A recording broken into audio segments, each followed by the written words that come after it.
Hello everybody, welcome to today's video. Today I'm trying something a little different. Inspired by Cypress, Dog Lover Likes Does, and many others, I'm doing a what if, and as you can tell by the title, I'm doing what if Queen Scarlet died. I'm not the best talker in the world, so forgive me if I stumble over a word or two. Now let's get into the story. A rustling in the bushes startled Tsunami. She turned, wings flared, only to find a tiny scavenger stumbling through the forest. Hey Clay, look, our first scavenger. She wrinkled her nose at the frightened little thing. Clay sniffed it curiously. Can we eat it? He said, his stomach growling. The scavenger squealed, throwing a small bundle hitting Clay in the chest, and crouched, covering his head with his tiny paws. Clay poked open the bundle and picked up a long blue and gold necklace. He handed it to Tsunami and poked through a few gold coins in the bottom of the bag. Can we keep all this? He asked, turning the gold coins in his claws. Certainly not. A new voice broke through the trees as a large reddish-orange skywing paced towards them. Unless, of course, you want to fight me for it, she said, flicking her tail confidently. The scavenger squealed as the skywing picked him up in her jaws. His screams were cut off with a horrible crunch as his body fell to the floor. The skywing wrinkled her nose in disgust, spit out the scavenger's head, and watched it topple away. That's so not fair. Those little things are always trying to steal my beautiful treasure, and when I catch them, they don't even taste good. Who are you? Snowy said, feeling sick. How can a small animal have so much blood? She fiddled with the necklace as the scowling's gaze flashed toward her. She stalked forward, trailing through the scavenger's blood. Now this is just offensive. You're on my land, with my treasure, she said, now nose to nose with Tsunami. How dare you not know who I am? She snarled, blasting a flame behind her at Clay, who ducked out of the way. Tsunami, Clay said, just give her back her treasure and let's go. Interesting, a mudwing actually using his brain for once, the Skywing chuckled. Here, Tsunami said, holding out the necklace. We don't want any trouble. The Skywing grabbed Tsunami sharply on the paw, squeezing hard. Oh, I know, she said, smoke funneling through her nose and mouth. Nobody touches my treasure, she snarled. We didn't know. I don't even know who you are, Tsunami said, beginning to lose feeling in her paw. Oh, didn't I say? The Skywing said, tearing the necklace from Tsunami. My name is Scarlet, but you were to call me your Majesty if you want to live, she said, draping the necklace over her long neck. Tsunami felt a cold chill across her spine as she recognized that name. This was the Queen of the Skywings. Scarlet whipped around toward Clay. Now you, Mudwing, made me curious, she said, trailing one claw down Clay's snout. We're on the same side, so why didn't you recognize me? We got to go, Clay stammered, taking a step backwards. Oh, but you can't, Scarlet said, tracing her claws across the bottom of Clay's chin. I know. I'll take you two back to my sky palace. Won't that just be thrilling? But my friends, Clay said, taking another step back. Tommy winced as the Queen's eyes widened. Friends, she said. Well, why don't you take me to them? I will enjoy their company. Tommy flexed her claws and took a step forward, ready to fight until her dying breath for her friends. She paused when a small beam of light flickered in their vision. The scavenger claw! She picked it up gingerly and turned it over. It was made out of a fine, rough metal, but was sharp enough and strong enough to pierce the dragon's scales. She glanced toward Scarlet. With any luck, it should pierce through her armor, Tsunami thought as she dashed forward. She struck, the claw breaking the delicate chain holding Scarlet's ruby-coated armor, and slid cleanly through her back and into her heart. Scarlet gasped and let out an odd cough, then spun, blasting Tsunami's wing with a large ball of fire. The force knocked Tsunami on her back. Scarlet coughed again, stumbled, and fell dead to the floor. Relieved, Tsunami stood, careful not to brush her wing against anything. Tsunami! Clay yelled, panic shone in his eyes as he steadied her wing. I'm fine, she said. I just won't be able to fly, that's all. That's all? We need to find our friends, and we have to fly to find them. Clay, calm down before you alert a guard. She wrapped her talons around his snout before he could protest. Do you think you could carry me? she said, keeping her voice low and calm, trying not to scream in pain as her wing brushed against the fern. Clay slowly nodded and sat down so she could climb on his back. He took off and angled his wings forward toward the mountains, where a steady stream of smoke was starting to rise. Eventually, they found a small pile of boulders, where a set of large paw prints lay heading out towards the forest. Snowy slid off Clay's back. Kestrel probably went out to find us. Clay nodded and started clearing the boulders. He's been silent since we started flying, she noticed, and took a step toward him. Clay? She said as he walked forward and started feeling for a lever. Are you okay? She brushed her non-injured wing against his. I'm fine, he said, his voice shaking as he spoke. You're not fine, she said. Clay, I've been with you for 6 years. I know when you're upset. She was tempted to whack him with her tail, but knew it wouldn't help. Okay, yes, I'm not fine, he said, raising his voice. We were only out for a day, Tsunami, and what happened? We got confronted by one of the most dangerous dragons in Pyria and nearly got killed. He hung his head. I can't lose you guys. We're coming in and staying till the Guardians decide to let us out. He pinned Tsunami with his serious gaze. Tsunami sighed. Clay, tell me, is it any better in there? They chained me to a wall. And what about Glory? She can't stay invisible forever. We're not any safer here than we are out there, she said, twining her tail with his. You're right, he said, like always. We'll go. He felt around the rock and Tsunami heard a small click before he shoved the boulder aside. Clay, Tsunami, you did it! Sunny said, leaping several feet into the air. Okay, let's go. Where's Glory? Tsunami said as she scanned the cave. Sunny gasped. Your wing, what? We got attacked, Clay said, cutting her off. She's fine, but... Well, what do we have here? A new voice broke in as two Skywing guards wandered in, blocking the entrance. A bunch of spies hiding under a mountain? She said, flicking her tail in amusement. Don't wait, the other Skywing said, scanning the dragonets with a questionable gaze. The dragonets of destiny, he said with a wistful tone to his voice. Falcon, what are you going on about? Dawn snapped back at him. Dawn, don't you get it? Why else would a Sea-Wing, a Mud-Wing, a Night-Wing, a Sand-Wing, and a... He paused, glancing around. Glory appeared next to Clay in a flurry of red, orange, and black. Falcon's eyes flicked to her. A state of confusion to understanding flashed in his eyes. I see, he said, nodding respectfully to Glory. Glory flickered in orange-yellow before settling on their usual green-blue color. Was that surprise? Tsunami thought. She never saw that color. She usually flickered red, orange, or pink. Queen Scarlet would love to meet them, Dawn said, taking a step forward. They don't know, Tsunami realized with relief. Clay winced as if someone bit him, but he remained silent. How did you find us? Tsunami growled.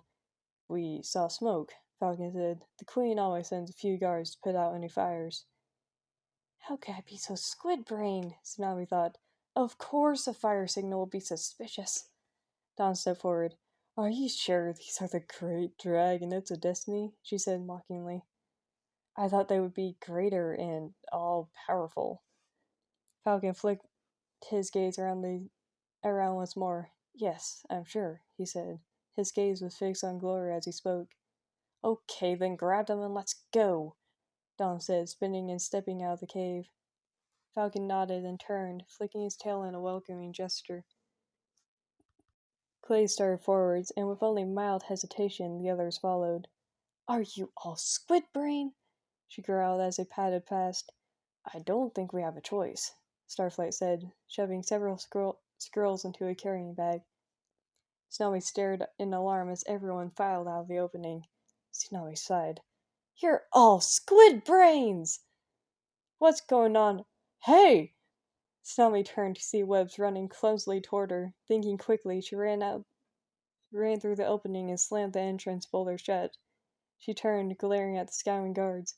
I'm not going anywhere with you, she hissed, turning and leaping into the air. She flapped her wings in a desperate escape, only to crash headfirst to the ground. She cried out in pain as her useless wing slapped to the ground, sending agonizing pain and shock through her body. She closed her eyes, her friends' voices muffled as her vision went dark. Wind rushed past Tsunami's face. She blinked open her eyes, startled to find trees rushing past. She was being suspended off the ground by long interwoven vines. Looking up, she saw two pairs of large wings beating steadily overhead. Her wing was pulsing pain across her back and shoulders, and a splitting headache pounded just above her horns, where she must have hit hard on something during her tumble to the ground. She snarled up at the wings overhead. "Where are you taking me?" she hissed, twisting into a more defensible position. "Tsunami, calm down." Clay swooped underneath her and brushed his wing against one of the vines holding her in place. Tsunami glared down at him and opened her mouth to reply, only to be cut off as a large shadow of a building draped over them. Dawn and Falcon set her down, and she threw off the vines and hissed, backing up to toward her friends. Several more guards flew down, blocking their escape. Falcon said something inaudible to one of the guards. He nodded and took several steps towards Tsunami. Clay stepped in his way and spread his wings, blocking Tsunami and the others from his reach. The guard blinked at as if he were too tired to argue. "She needs medical attention," he said, flicking his tail at Tsunami. "I'm fine," Tsunami growled. The guard snorted. "Suit yourself," he mumbled. "Let's go." Several guards nudged them forward. Tsunami, opening her mouth to protest, got cut off as Clay nudged his wing over her mouth. She snapped her jaws shut and glared at him. She wanted to fight back, growl at someone, do something other than walk casually down the hall where they will probably be killed and hanged from the gates for the world to see. Tsunami shuddered at the image, and let her mind slip to her surroundings. She was close enough to one of the guards to call them. But then what? She thought. I can't fly, and they would catch me if I ran for it. Maybe Clay was right. Maybe it was best to stay quiet. At least for now. The group stood at the base of a large door, at least 2 dragons high. Falcon tapped on the door and listened for a reply. "Enter," a quiet voice said, barely loud enough to hear. Falcon glanced at Dawn. She shrugged and tugged open the door. Inside stood a small dark red dragon. She sat and fiddled with a small earring as they entered. Falcon dipped his head. "Hello, Princess Ruby.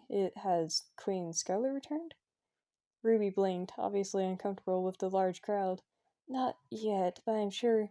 She was cut off as heavy talon steps echoed quickly through the halls. They grew closer before a faded red elderly scowling burst through the door. He was panting heavily as if he had ran through the whole of the Sky Kingdom. "What is it, Osprey?" Ruby said, standing. He started, trying to catch his breath. "Queen Scarlet is dead!" Several guards gasped. Ruby looked uneasy and sat, probably not feeling well. "How? What?" Falcon stuttered, obviously finding it hard to fit the question together. "Scavengers!" Osprey growled, finally finding the strength to speak more clearly. Tsunami held her head down, trying not to draw attention to herself. She could only hope the others might do the same. How would they feel if they knew I was Queen Scarlet's killer? I probably wouldn't be alive right now if they knew. "How do you know scavengers killed her?" Ruby said. Her voice was uneasy, but she kept her head high. "A scavenger claw was pierced through her heart, and one lay dead beside her."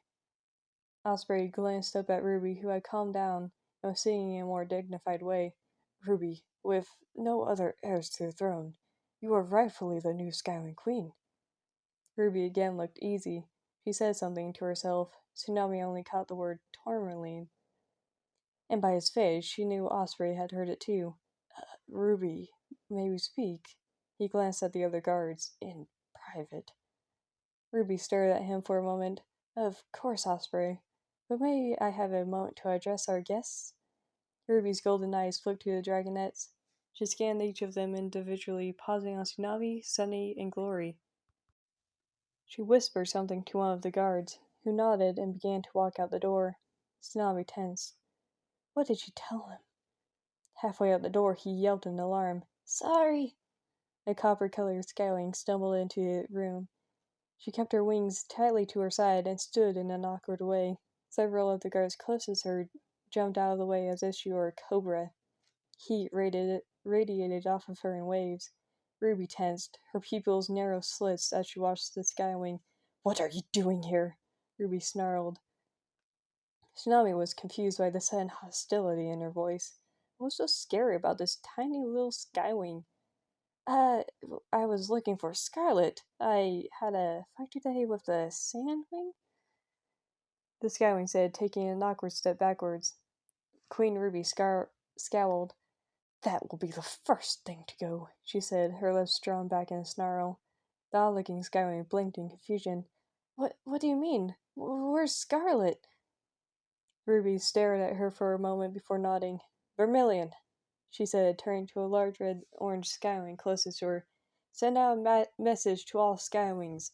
Queen Scarlet has died, and as her only surviving heir, I will take possession as the new skywing queen." She stood and lifted her head to be heard. "I want the arena torn down and made into a hospital. With no arena, we have no need for prisoners of war. They shall be freed and sent home. Any who are unfit to travel may stay here until they are well." Several guards bowed and hastily left the room. Ruby's eyes darkened as her gaze flashed back to the copper skywing. "And as for you, you are banished from the Sky Kingdom." Falcon, who had sat quietly to the side until now, took a step forward and dipped his head in a polite bow. "Your Majesty, may I speak?" Ruby glanced at him for several seconds. "You may," she said, dipping her head back. "I'm wondering what she has done to deserve banishment." Ruby flicked her tail toward the skywing. "She has murdered countless dragons." Falcon dipped his head in acknowledgement. "I know she has killed many, but in war there's bound to be blood spilled." "I saw her burn skywings while they were still in their eggs," she said, shuddering. "That monster can and will never be forgiven." Sadness flooded Falcon's eyes. Dawn twined her tail around his in an attempt to comfort him. "I was the father of one of those eggs," he said, his voice cracking. "I watched as it burned to ash beneath her talons." His eyes glistened with tears as he continued. "But you know as well as I do that Peril is not to blame for their deaths. I never blamed her. Scarlet forced her to do it." He flicked tear-filled eyes toward Peril, who stared back with shock and sadness filling her eyes. "Very well," Scarlet said. "If you believe she deserved it, I will give her a second chance." She flicked her tail dismissively, and Peril turned and stalked out the door. "Hawk, will you please find our guests a room? I need some time to clear my head. Tell Brimstone where they'll be staying." A large red-orange skywing stood and gestured with his wings toward the door. They nearly ran into the first dragon Ruby sent out, who was returning with several medical leaves bunched under his wing. Tsunami guessed what they were for. Why was everyone making such a fuss over my wing? Sure, it hurt, but nobody made a fuss over injuries in the cave, so why was up here any different? She looked around at the other skywings, some hostile, some curious. Some were trying to hide their emotions. Surprise, jealousy, way too many emotions. In a word, overwhelming. For right now, at least they didn't seem to be prisoners. "It's safer for me and my friends if I don't claw everyone's faces." Eventually, Hawk gestured to a large room with plenty of space for all of them to walk and rest. "I will keep a guard posted. Most scoutings aren't friendly toward other dragons." He dipped his head and walked out the door. A few seconds later, a large red battle-scarred skywing poked his head in. "Hello, if you need anything, inform me and I'll send someone for it." He sat next to the entrance and watched each skywing that walked by. Tsunami jumped when a claw tapped her on the shoulder. She twisted to see Brimstone stifling a laugh beside her.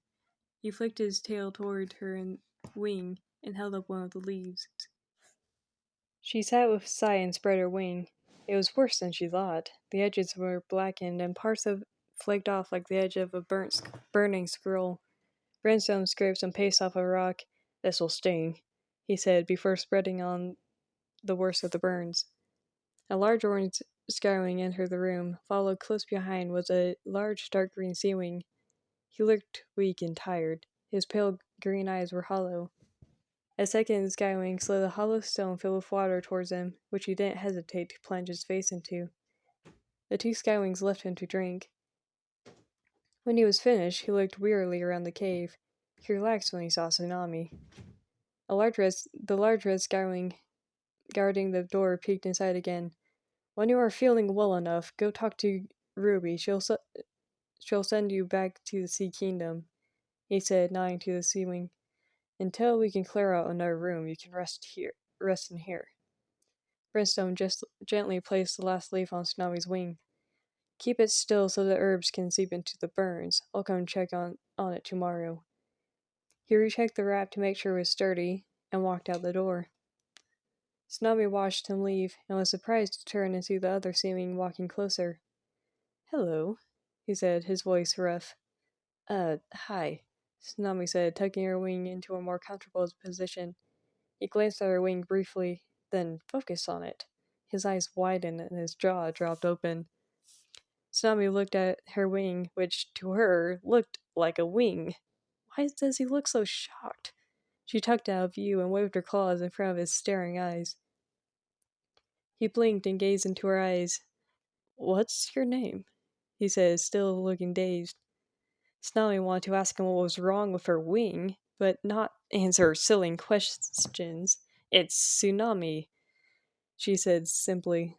Tsunami. He smiled and glanced back at her wing. Well, Tsunami, I think you're my daughter. And that's it for part 1. Obviously, I'm going to do a part 2, but as well as keeping this theme, it's going to switch to What If Gil Survived. I hope you all enjoyed this video. I know I enjoyed writing it. Tell me any thoughts in the comments. I enjoy reading them. I think I'll do different what ifs in the near future, but for now, we'll just have to see. Have a nice week, and I'll see you all in the next video. Bye!